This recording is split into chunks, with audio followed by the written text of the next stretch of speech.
Skirt. You know what it is, man. This is the Game Day Goons 2023-2024 NBA season preview for the Sacramento Kings. Let's get right into it. All right, the Sacramento Kings, the forgotten team in the Pacific Division of the Western Conference. This is a team that absolutely did their thing last year with a record of 48-34. That's a lot better than a lot of teams in the NBA, teams that a lot of people probably thought would do better than the Kings. The Kings overachieved and made it to the first round of the Western Conference playoffs, where they went all the way to 7 games with the then defending champs, Golden State Warriors, led by Coach Mike Brown and a superstar tandem of De'Aaron Fox and Domantas Sabonis. This team really did their thing last year and shocked a lot of people in the basketball world with some pretty competitive basketball.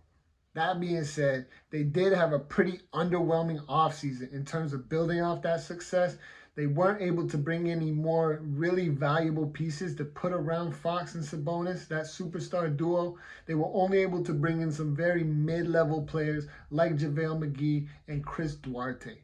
But it's not all bad news. They did re-sign Harrison Barnes and extend Sabonis, as well as a bit of an under-the-radar draft selection in Sasha Vezenkov. He is actually the reigning EuroLeague MVP, and he's said to be the best shooter on the team. That's being said by Fox, Huerter, and the coach. So, I mean, that's something to be happy about, right?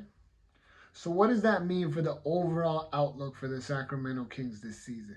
I think we can expect more of the same from the Kings, but please keep in mind they may have overachieved last year. So don't get your hopes up thinking that they might do this again. I mean, they might, but they also might not.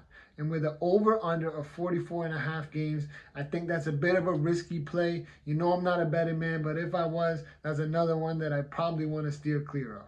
With fantasy in mind, of course, you got Fox and you got Sabonis. Those are two guys you can feel happy about drafting in the second and third rounds of any draft.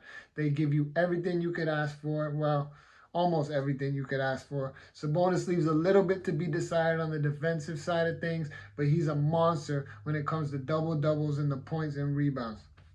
Aside from those two, though, you're dealing with a lot of late-round kind of guys after that. Keegan Murray, Kevin Huerter, Harrison Barnes, and maybe Malik Monk might have some sneaky value off the bench. Who knows? But really, there's no more real heavy hitters on that team. So Fox and Sabonis are the main two that you want to be looking at in any draft. So the word I'd use to describe the upcoming season for the Sacramento Kings is overachievers, with a question mark, because I'm not quite sure that they're going to be able to replicate what they did the year before. I mean, they were phenomenal last year, and especially in comparison to years prior. But I'm not sure that they can do that again. I don't know if it was a fluke. I don't know if they just got lucky. I don't know. But I need to see them do it again to be fully convinced. I'm a big fan of De'Aaron Fox. I'm a big fan of Sabonis. So I'd love to see them do this again and do it year in, year out. But until I see it year over year, I'm not 100% convinced. All right? So, of course, as always, this is the Game Day Goons. I am Mateo, and this is the 2023-2024 NBA season preview for the Sacramento Kings. I'm going to see y'all later.